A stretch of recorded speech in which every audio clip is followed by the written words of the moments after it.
listen-only mode. So welcome to today's webinar, everyone. My name is Paul Dunet, and I will be your host and moderator. Today's webinar is on leading companies for customer service on and off of social. And the webinar is brought to you by Social Media Today and our sponsor, LiveWorld. Now, before I get started, I wanted to let you know that we're recording today's webinar, and we'll post a recap to the Social Media Today blog with things like key takeaways, a link to the replay, a copy of the slides, everything you could possibly ever want. So just sit back, relax, and join in today's conversation. Now, there's really two ways for you to join in, and that is via Twitter using the hashtag SMTLive. Again, that hashtag SMTLive, or via the GoToWebinar control panel. I will be monitoring both of these channels, looking for your questions and getting them in front of our speakers. So let's go ahead and introduce today's speakers. We have Christina Libby, who is heading up customer communications at Microsoft. We have Dan Gingiss, head of digital customer experience and social care at Discover Card, and Jason Kapler, vice president of marketing at LiveWorld, and myself, Paul Dunet, your host and moderator. Now, our first speaker is going to be Jason, and Jason is going to give us some background and stats on where we are today with customer experience. So, Jay, can you take it away? Thank you, Paul, and thanks for having me on today's webinar. Okay, so here's what's going on in the world. 89% of marketers believe that the customer experience will be their primary basis of competition in the coming years. Next slide. But only 26% have a strategy for it, which means if you make yourself part of that 26%, you actually have the opportunity to leave the 74% behind you. Next slide. On the customer side, 70% say they're going to base their buying choices on how they are treated. Not on the product, not on the price, and not even on the location, but how they are treated, and customer service plays a big part in that. Next slide, please. So what does that mean for us? Product-based messaging and competitive advantages become less and less of a driver. It's harder every day to reach customers and influence their purchase behavior. And in an environment where attention is a premium, delivering on brand promises and creating positive brand experiences become the norm, or at least what's expected by customers. And last, brands must find new ways to win and keep customers. Next slide, please. So at LiveWorld, we believe the customer experience will become the chief battleground for brands, and customer service and social media will play a big part in defining that experience. Next slide. And a great example here.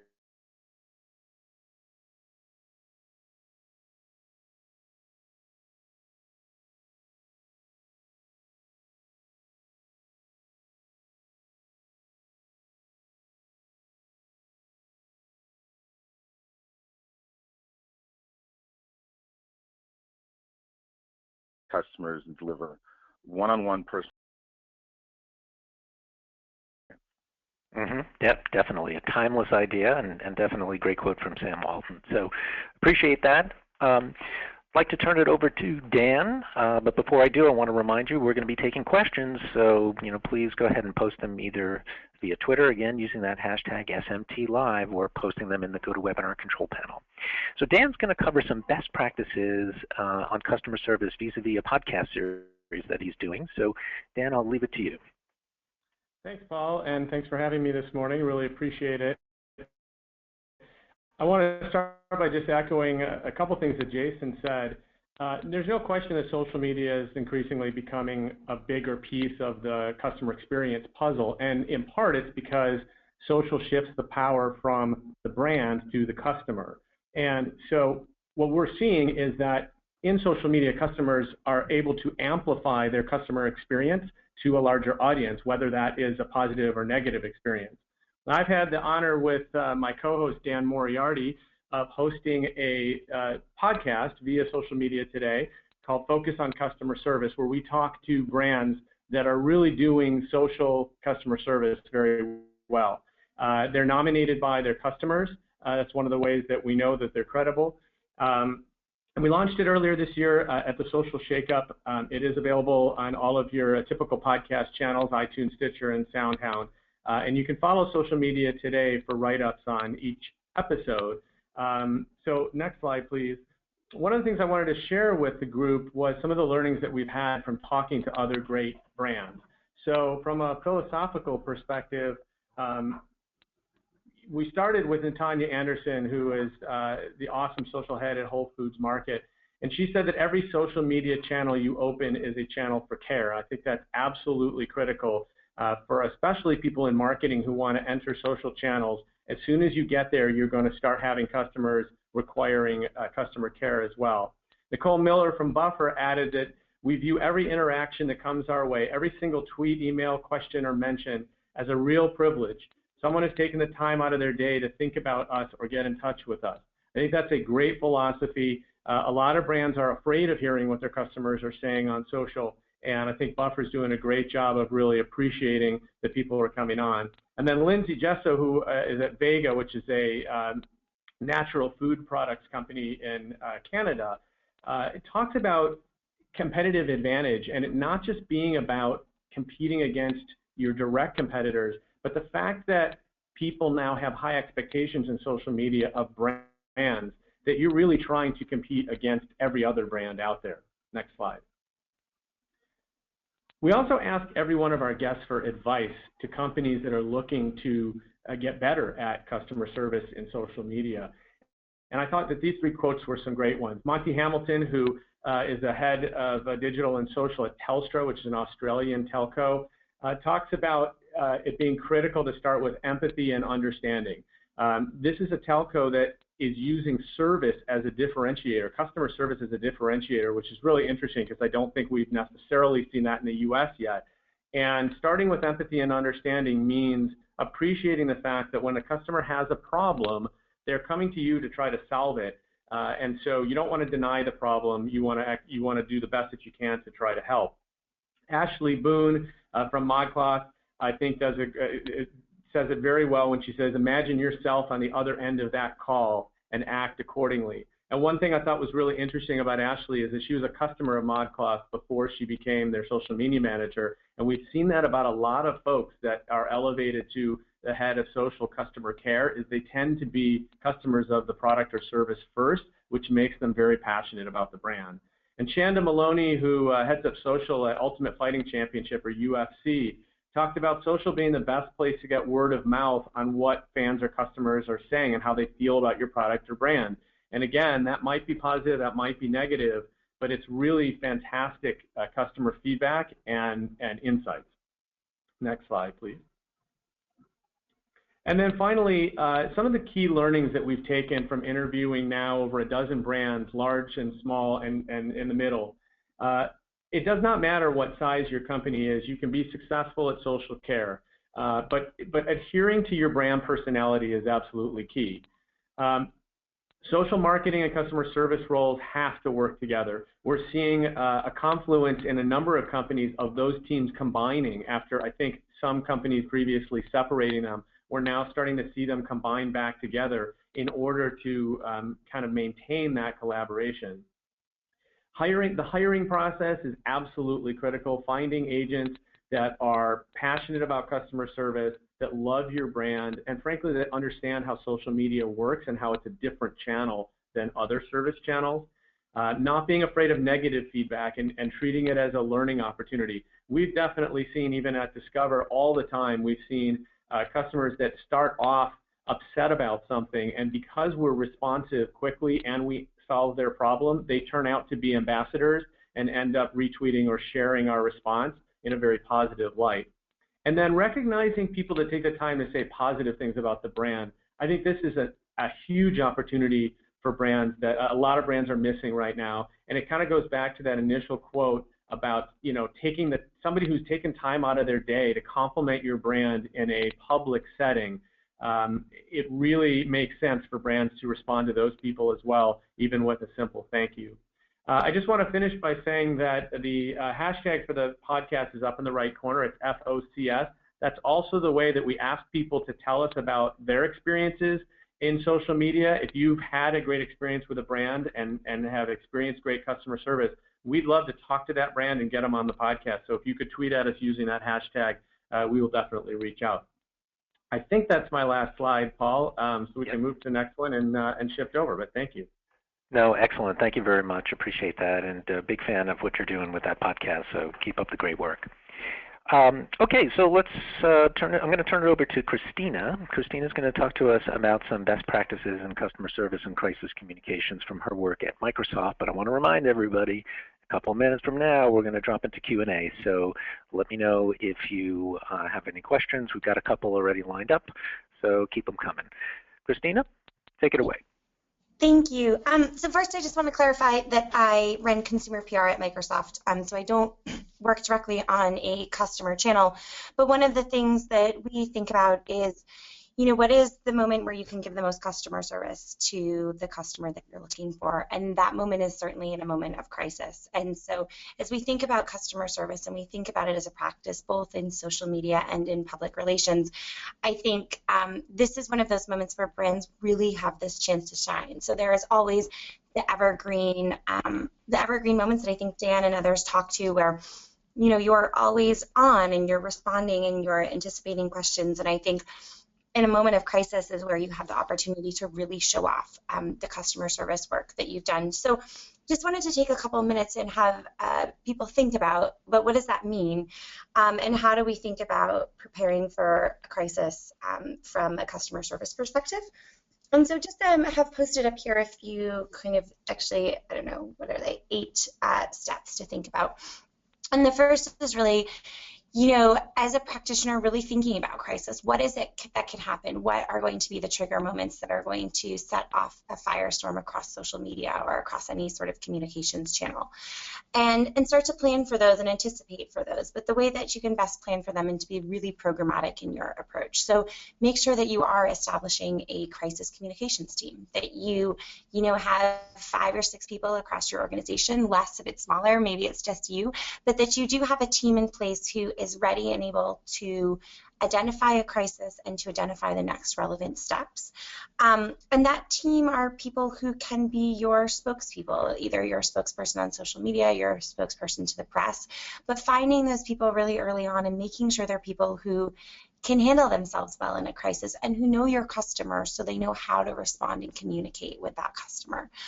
And then the next step is really develop processes and protocols. So what is it that you're going to do? Where is your first response? Are you going to respond first in social? Are you going to respond first via a news media outlet? What are your connections there, and how are you going to approach these different crises that you've already created, that you've already identified? The next is to really look at monitoring systems, and I think this is where a great social media customer service play really comes into play, is the fact that if you're out there and you're already anticipating crisis and you have a great customer service protocol in place, you'll be able to identify crises before they reach the point of sort of catastrophic failure. And I think that is a really interesting tool for social media that perhaps isn't being employed widely across the various social media teams or the companies that I've worked with. And so there's a lot of space there to create these systems.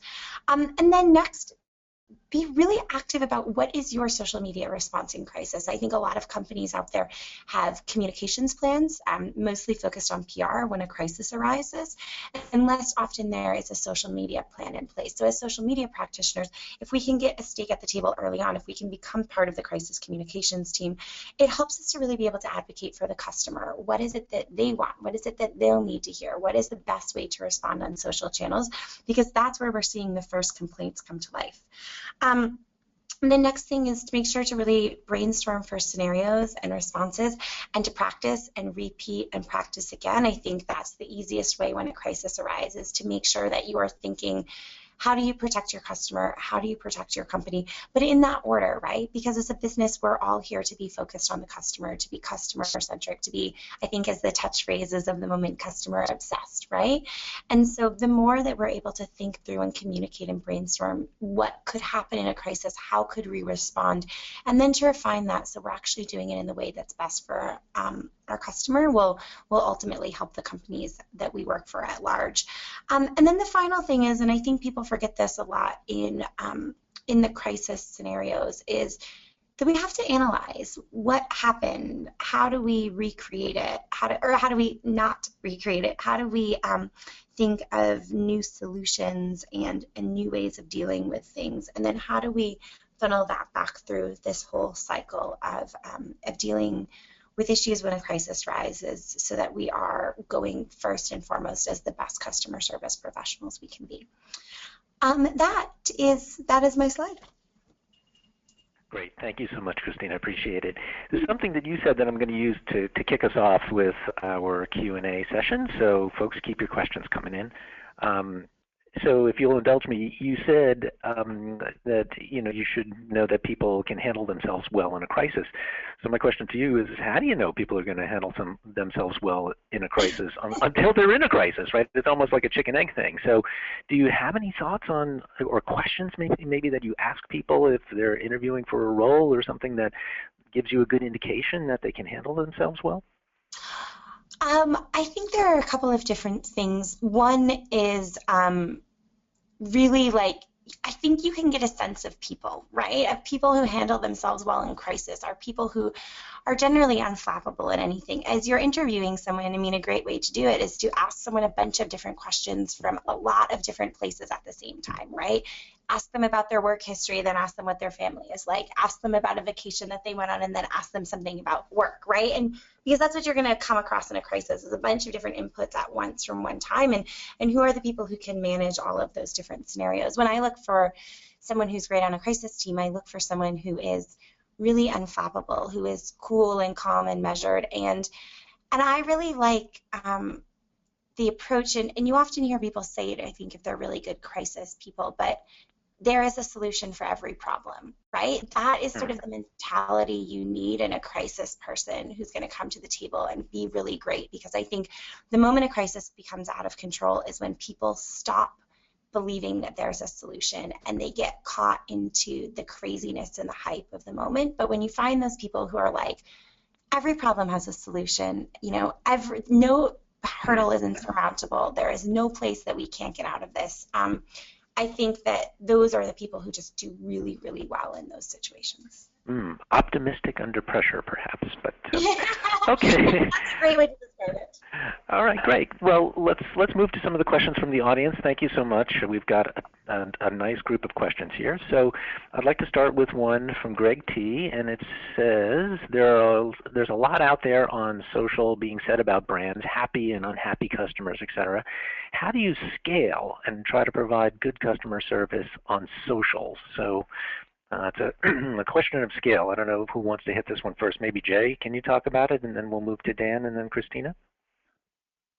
Yeah, this is a great question, and especially depending on the industry.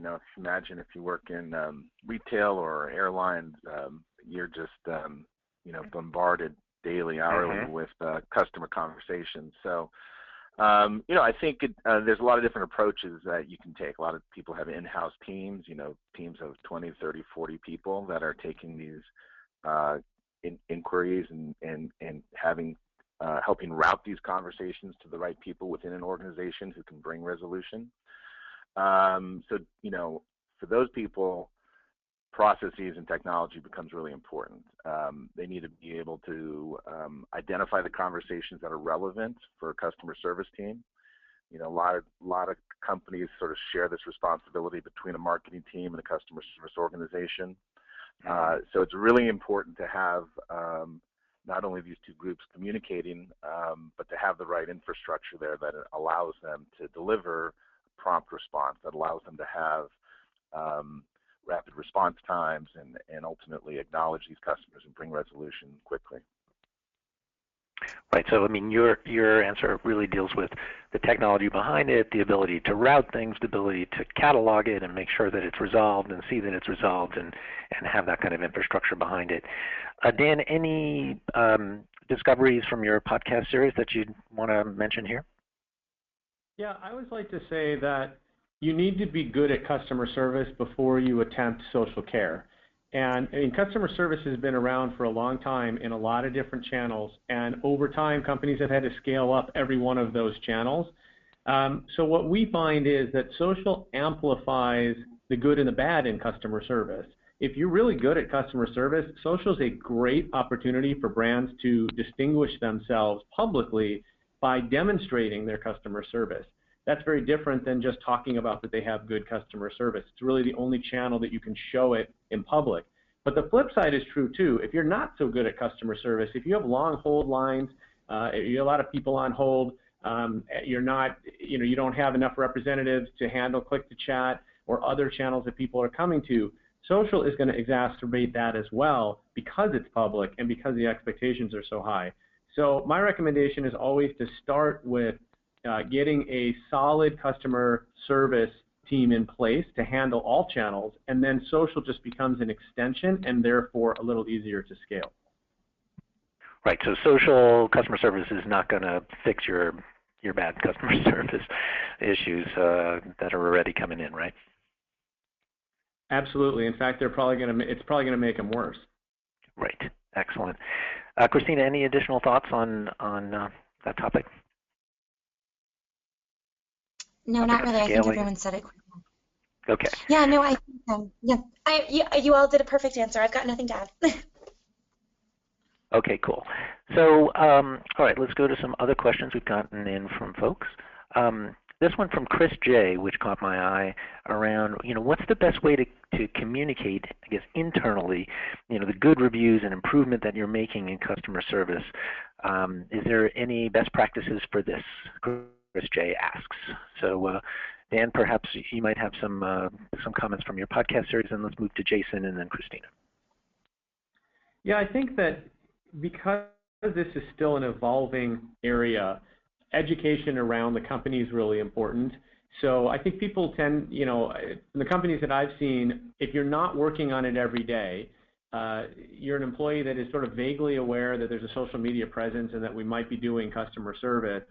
So I do think that sharing that internally is really useful. What's nice about social, again, compared to some other channels, is it's really easy to collect and share what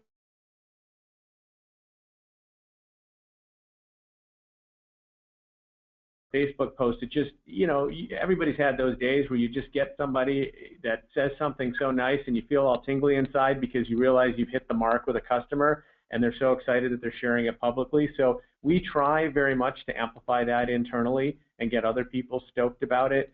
I think that's where I would start. Okay.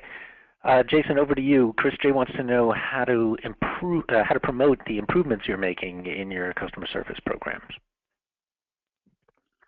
Yeah, you have to be a champion internally, right, for all this activity, and you have to share these positive customer experiences. We see some of the clients that we work with almost weekly reports going to their managers and managers to share with them these little anecdotes. On some level, it allows them to get real-time insight as to what the various conversation themes are. When it comes to customer support or just customer conversations in general. So some of it is just getting some real-time intelligence about the customer and how they're responding to, say, a marketing campaign or a promotion or to a specific product launch. But you have to, be transparent. It's obviously mostly social and public, but you really have to become an advocate for the customer internally. But we see real quickly people sort of align to that and are really interested. Okay, great. So, Christina, how do you promote any great wins or great things that are happening with your consumer communications program at Microsoft? Yeah, so I kind of have two answers to this. One is it's all about the business goals, right? I think often I speak about this a lot when talking about social media is we see social media and we think about these are our social media wins, like this is great. And I think we see the same thing in customer service of I want to tell you how great our customer service wins are.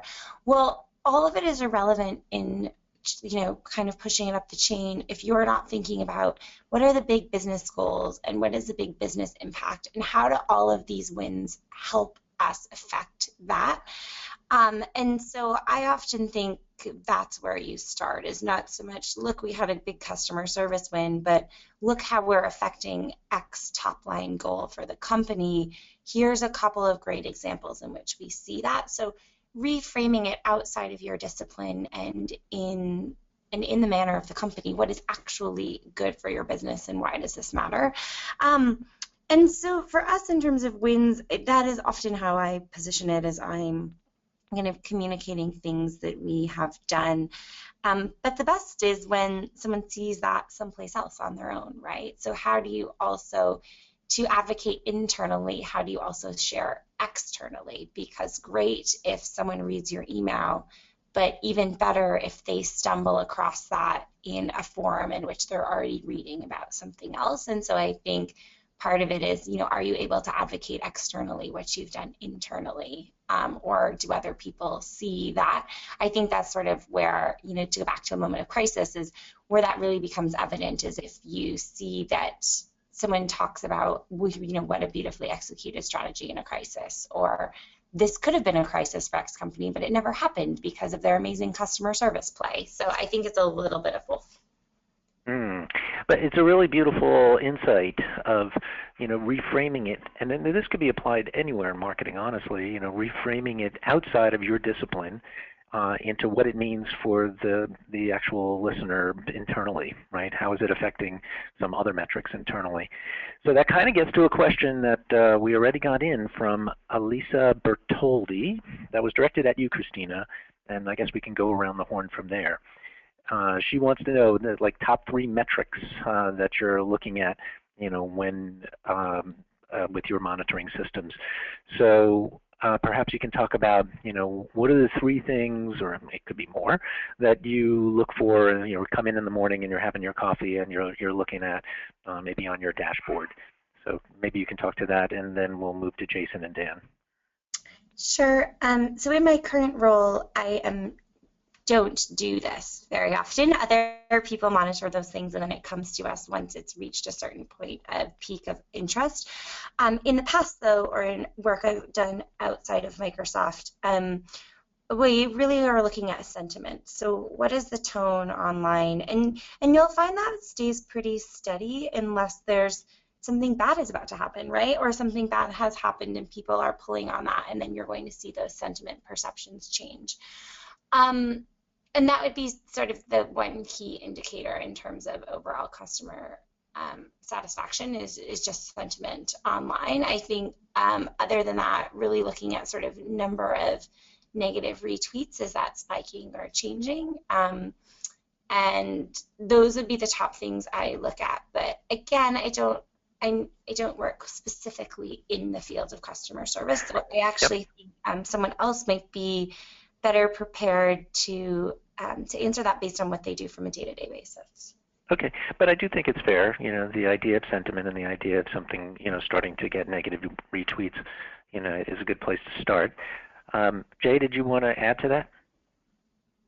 Yeah, I think it depends on your role, right? I think, we talk about customer conversations overall and sentiment and on that lane of sort of social listening and understanding what customers are talking about. It's definitely where you begin, and then you start to look at sort of conversation themes and to see how they cluster, and to see what the nice thing about social listening is you get to keep track week to week on these various topics to see if they're accelerating or not. So that's your interest, whether it be insights or just sort of understanding what the customer is talking about. Those are sort of the metrics that you would listen to, or pay attention to rather. Customer service wise, you're doing something that's a little bit more tactical. You're trying to look at how many people are if you're looking at a team of customer service people, how many people are they responding to? What's the average length of time it takes them to respond? Those kind of metrics that help you understand sort of how do they get through the volume of conversations that they have every day. Mm-hmm. And I want to give a shout out to Megan Toth, who, during what you were saying, said, what's nice about social is it's so easy to collect and share what people are saying about your brand. I think that's a nice, puts a nice bullet point on the end of that. Dan, any thoughts on, metrics that, people should be keeping an eye on? Is there any insights from your podcast series?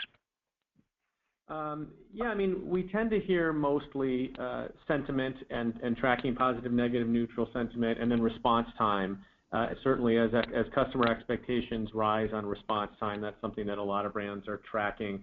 We've also seen some, including Discover, tracking servicing cost and kind of comparing it to other channels. And I do think that we're finding, and Twitter just found in a report that they released, that the servicing cost of a Twitter customer service engagement can be substantially lower than that of a phone engagement. And then one new metric that we're looking at Discover that I've been really excited about, and I haven't heard of other companies doing this yet, is we call it engagement rate on rep responses. And so what that is if somebody tweets at us or posts on our Facebook page, and our agent then responds to that person, that's where we start the clock. So basically, the servicing piece is now over. The resolution has happened, and now we start the clock to see what kind of engagement we get, whether it's a like or a favorite or a retweet or a share or another comment back. And what we found amazingly over the last 4 months is that in both Facebook and Twitter, we have over a 100% engagement rate post-servicing engagement. So that means that people are so appreciative of the fact that the brand is engaging with them and answering their questions that they continue the dialogue after that, or they share it with their friends.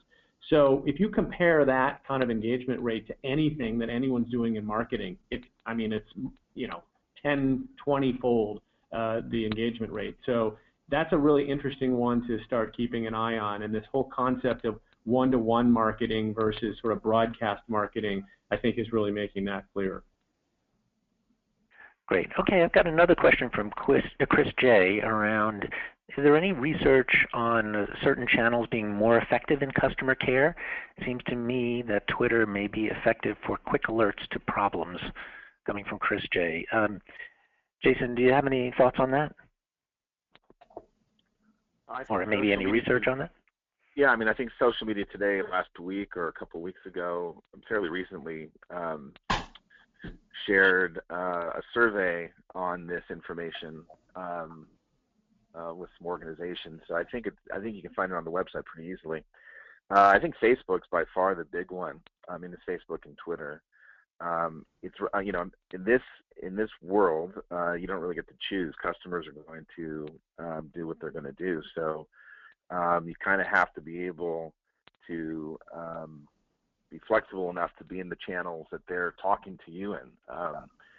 Even Instagram and stuff like that, people are talking to you, and you have to have a way to route them to your internal systems to deliver quality customer service. So I don't know if there's anyone that's any better than the other. I think you've got to be, have a coverage plan and figure out how you're going to get people into your yeah. And I think it's a little bit dependent on the company, right? I mean, it depends on the industry, et cetera, et cetera. So sorry about that, Chris. It's sort of the classic technology answer. It depends. Okay, so I want to move to another question that came in around what Dan was saying. Dan, you said something about engagement and how you track the conversations on social and track them back to an individual customer. Is that something that can be scaled, or do we feel that's something that can be scaled? Are there tools out there that do that? First Dan, and then I guess Jay, and then Christina.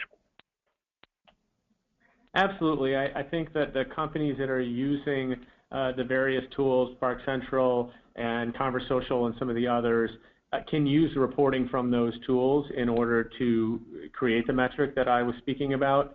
And so that makes it fairly easily scalable. So I would say yes, is the short answer.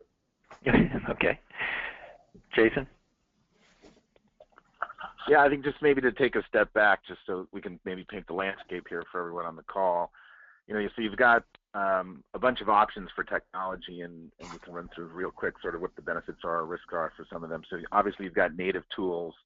Trying to do this in native Facebook or Twitter is almost impossible.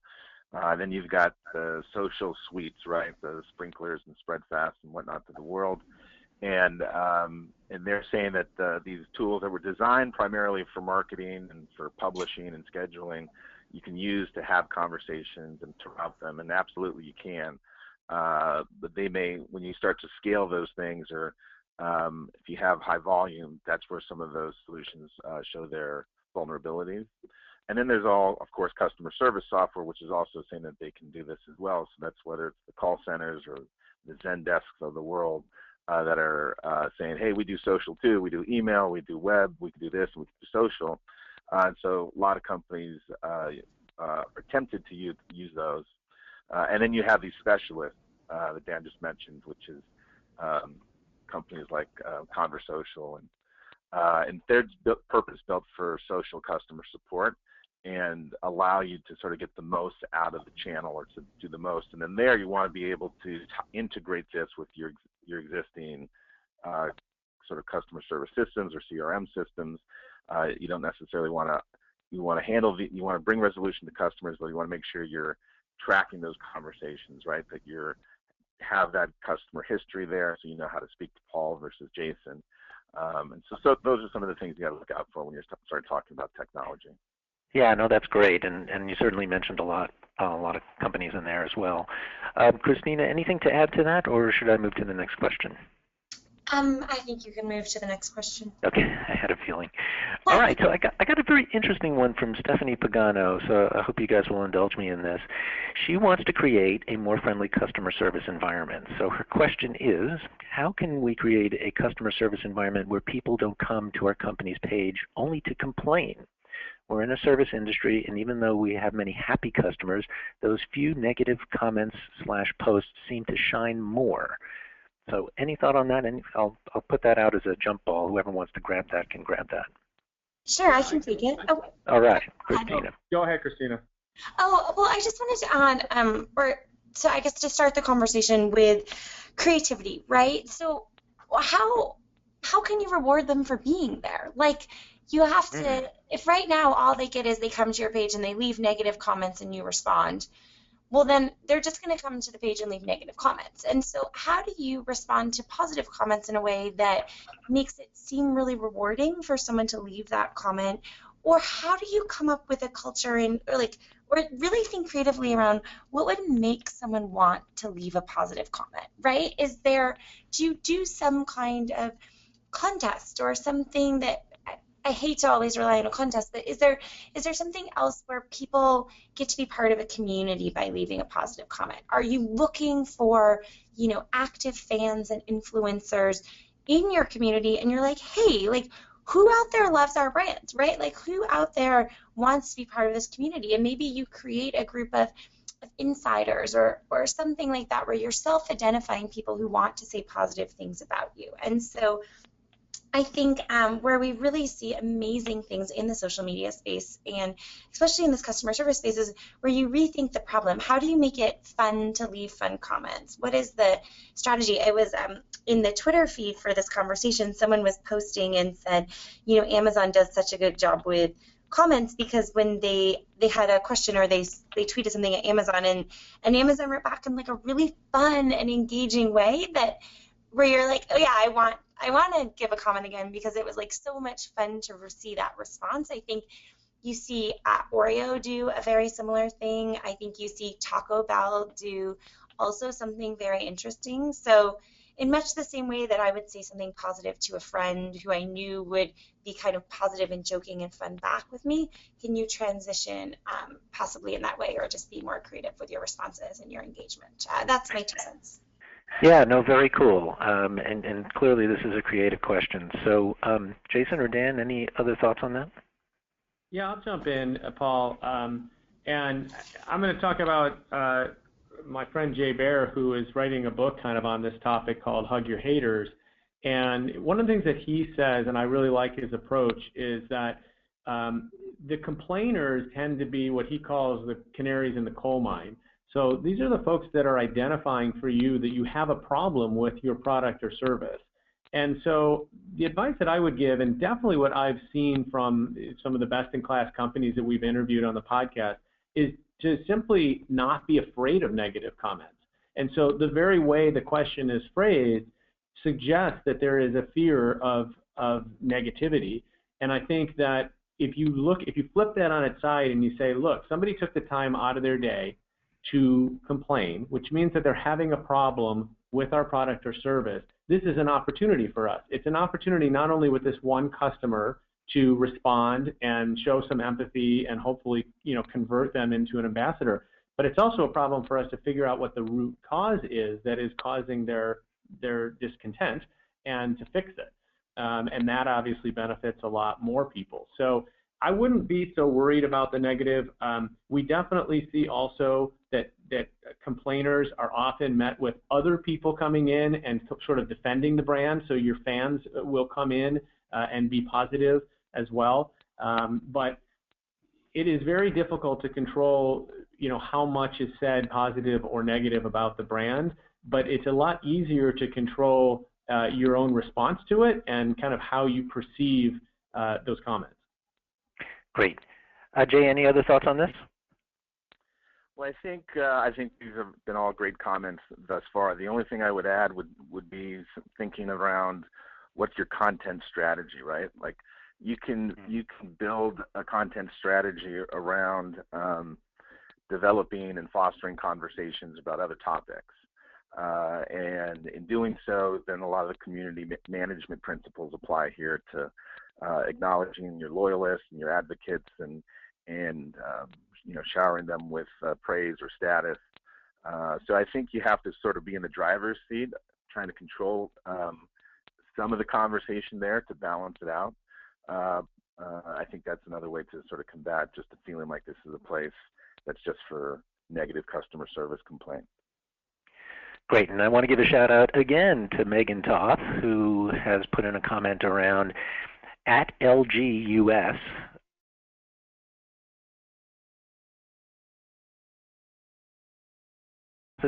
Comments.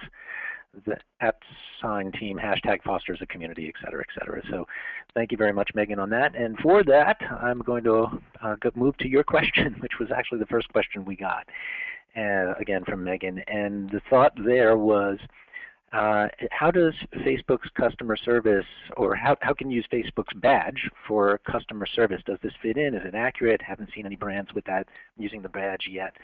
To do that. Jay, have you seen anybody doing anything like this using Facebook? Yeah, sure. I mean, people are having conversations with brands all day and comments on Facebook walls and trying to, that's primarily where they're happening.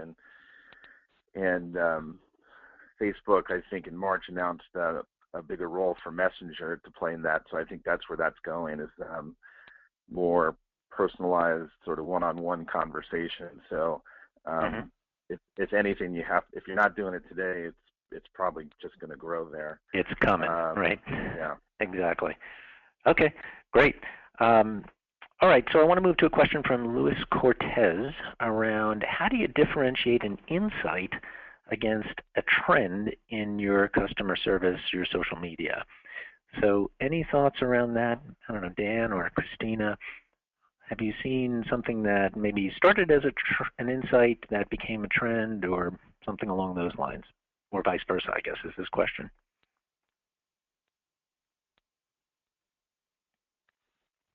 Don't all jump in at once, Paul, I can maybe jump in and bail him out. I can all right, try bail me in. Yep. All right, Christina, you go. Yeah, I think that's interesting. I honestly think that's a learned mechanism of, what you see the insights and then I personally think you have to rely on gut instinct into what is going to become a trend, and how do you take a bet on an insight that you feel will be trend worthy. And I think it's learned. I haven't seen a lot of tools that can help predict it. I think you can monitor the interest and you'll see those spikes. I think there was this great video put up by YouTube like years and years ago about, I think it was a TED Talk that was talking about what makes a trend on YouTube, right? And like there are some very specific insights that they could point to based on sort of this curve of what was going to become effective. I'll find the link and put it into the Twitter chat. But I honestly think that unless you have sort of that mass amount of data where you can begin to figure out when does something become a trend, you have to rely in large part on instinct and your knowledge and awareness of what's going on outside your space and inside your space. And that I think, to me, the most effective and the best social media professionals are the people who are constantly paying attention to everything that's happening outside of the space in which they exist. I sit on the board of the University of Florida, and we were having this conversation a month or so ago that was like, social media professionals, where does that go in 10 years? You don't even know. What you're training people to do is to think in a specific way. And I think really effective social media people are thinking much more broadly than exactly where they sit right now. And so having that overarching view of what's happening in the consumer world or what's happening in the commercial world and applying that lens and that filter to what's happening in your community, then you can be informed enough to see an insight and determine if it will become a trend. Others should probably disagree with me, but that's my approach. Okay. Great, Jay. I know you might have had some input there, but I also have a lot of other questions, so let me know if you want me to move on. No, that's fine. Okay, good. Okay, so another question in, doesn't customer service on social media really matter for regulated brands, pharmaceuticals, financial services, et cetera? Are any of the speakers providing reporting on social customer service now? Jay, maybe you want to take that, and then we'll move to Dan. I'm a little confused by the question. Are they reporting on customer service? I guess what they're saying is it's obviously it's clearly important for regulated brands. I guess what's the trend in regulated brands for reporting and social customer service? Sure. So they are obviously very sensitive to what they say, and because they're regulated, they have to be prepared for audits and for all these things to be reviewed. So they need rather elaborate systems that allow them to archive all this stuff and have it available on demand. So, I think the trends that you're seeing though with them, I would say just they were probably the most risk adverse and intentionally late to the game in social media, just because it only was about risk for them, and so there was no incentive for them to do that. And the world's just changed, and I'm saying this over the last 10 years, 7 years, and now they all know that they have to be in social to be competitive from both the marketing side and the customer service side. So I think the trend there with them is the systems are there for them to be safe and to both on the sort of how they communicate, what they say, and then archiving all these conversations. And I think what you'll see more is them becoming more active like consumer brands. Right. So systems have evolved now that they've jumped in to help them with some of this. Dan, have you interviewed any regulated companies, pharmaceuticals, financial services, sort of the harder to be social kind of companies? And is there any best practices there that you want to share? We haven't interviewed any for the podcast. I obviously do work for one, and so have some familiarity with it. I would say that there's a couple key things. The first is that any social media channel that you're in, the expectation is that you will be able to provide customer service, and so that does then affect your strategy in terms of which channels to enter. And then on the reporting question, I would say that most of the stuff that we follow are the types of things very generally that regulators would be interested in. How many customers, the percentage of customers that we respond to, the time that it takes to respond, the resolution rate, et cetera. All those sort of customer-friendly metrics are ones that I would imagine most regulated companies are really focused on. Okay, great. Another question in from Luis Cortez around how do you combine traditional customer service phone with social media contacts, which obviously digital? Is there a recommendation or a best practice there? Or do you? Maybe I'll add that part, my part to his question. Do you even try to do that? Are you asking whether brands are capturing social information like Twitter handles in their larger CRM system, or am I interpreting that incorrectly? I think you're adding that to it, but it's an interesting question too. I mean, are people asking for it when you're on the phone? Like, hey, what's your Twitter handle? As they sometimes confirm your phone number and stuff like that. That's a fair adjunct to this question, Dan, if you wanted to touch on that. I mean, I think eventually that's where brands are going to have to go, is integrating social into the CRM. From what I've seen talking to a lot of brands for the podcast, that hasn't happened yet.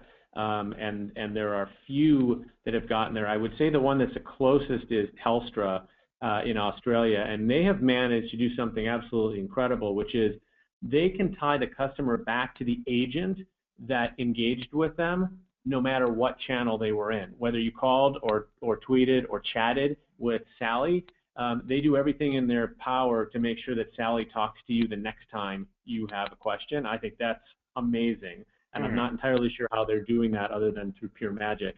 But in terms of others, I would say most of social care tends to be a little bit more separated. I can tell you at Discover very simply that we make a note in someone's account if we can identify the person. If it's an account-related question, we'll make a note in their account just as we would for a phone call or a chat. But we're not capturing handles yet. Right, potentially to come. Jay, any thoughts on that? Yeah, I think we're on the precipice of that kind of integration with those systems. And I think that's the draw, right, for those other non-social customer service platforms, or they are connected to the CRM or they are the CRM.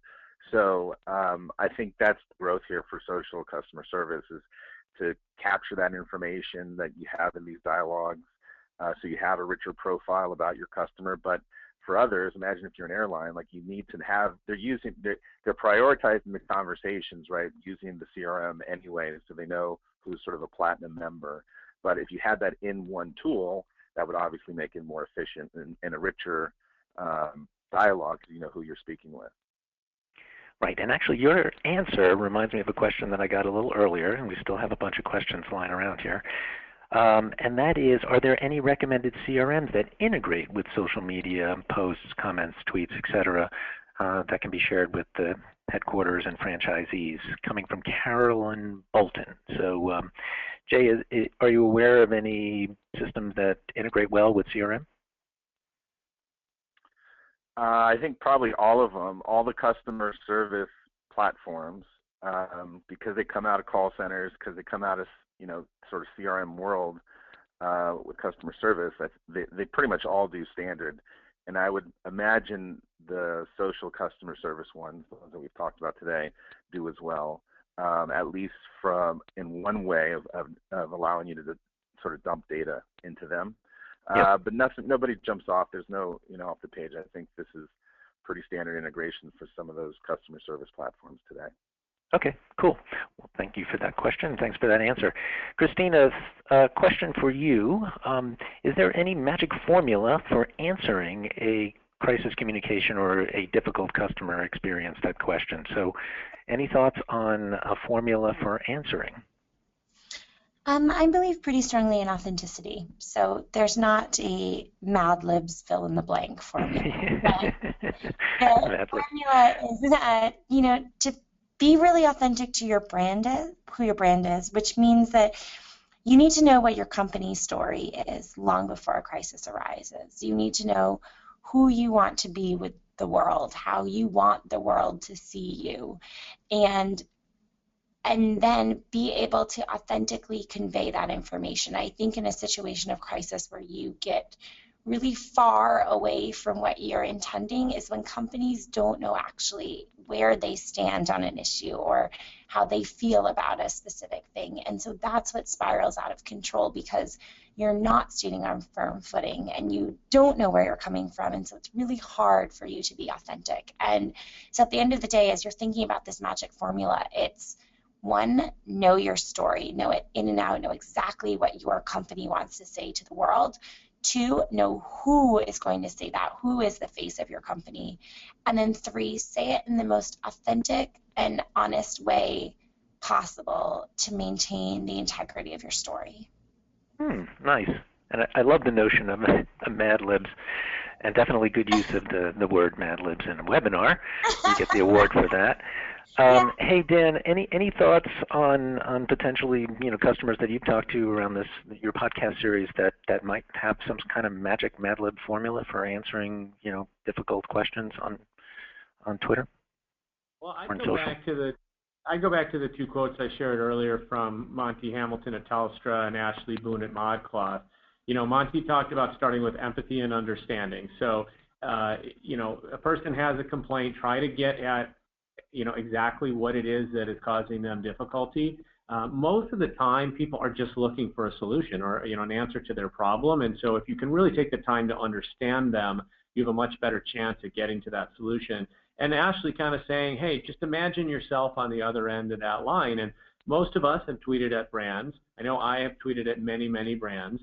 And a lot of them respond back and engage, and a lot of them don't at all. And that, at least for me, affects my opinion of them. The other thing that we see certainly from all of the podcast guests is responding to everything. And that's another thing that Jay Baer really advocates. You always want to respond. I'd say the only exception is when you see a troll. And generally, you don't know that they're a troll till the second tweet or post. Even the first one you can try answering, and then you'll recognize them when you see them. And those people, I think it is okay to ignore after the first attempt. But for everybody else, the response, making sure that you respond and responding quickly are absolutely keys to success.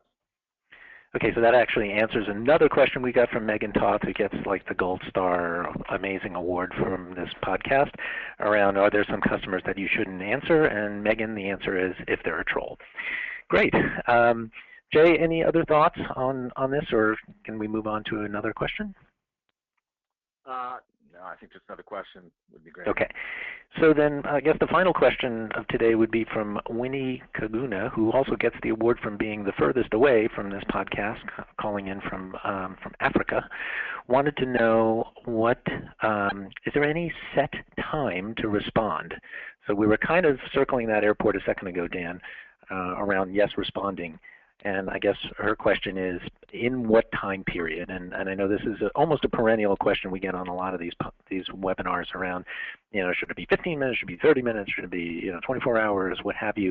What SLA have you found, I'm going to start with you, Dan, and then we'll move to Christina and then Jay to finish us out, around time to respond? Well, Winnie, it's a great question, and I think that what we've seen from research is that customer expectations are getting higher and higher. So it used to be, that a 24-hour to 48-hour response time on an email was acceptable.